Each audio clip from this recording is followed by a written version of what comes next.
দর্শক, আপনারা যেমনটা দেখতে পাচ্ছেন যে এখনও বন্ধ রয়েছে ঢাকা মেডিকেল কলেজ হাসপাতালের জরুরি বিভাগ।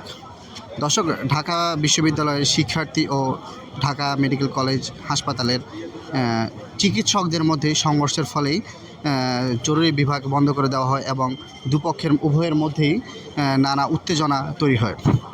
দর্শক, ঢাকা বিশ্ববিদ্যালয়ের শিক্ষার্থীদের সাথে ঢাকা মেডিকেলের চিকিৎসকদের সংঘর্ষকে কেন্দ্র করেই ঢাকা বিশ্ববিদ্যালয়ের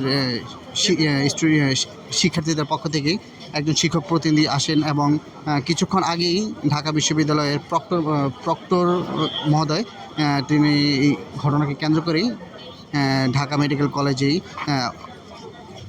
আসেন এবং ঢাকা মেডিকেল কলেজের দায়িত্বরত যারা আছেন তাদের সাথে এখন বর্তমানে তারা আলোচনা করছেন এবং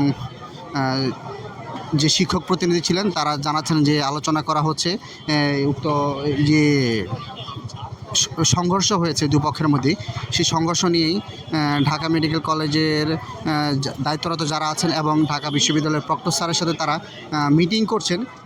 মিটিংয়েই তারা যাবতীয় বিষয় নিয়ে আলোচনা করছেন এবং বলা হয়েছে যে সিসিটিভি ফুটেজেও প্রয়োজনে তারা দেখবে যে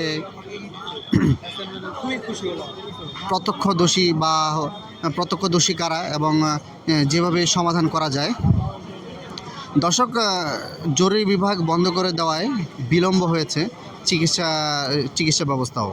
রুগীরা এই জরুরি বিভাগের মেইন গেট থেকেই চিকিৎসা না নিয়েই পিছনের গেট দিয়ে অনেকেই চলে গেছেন এবং অনেকেই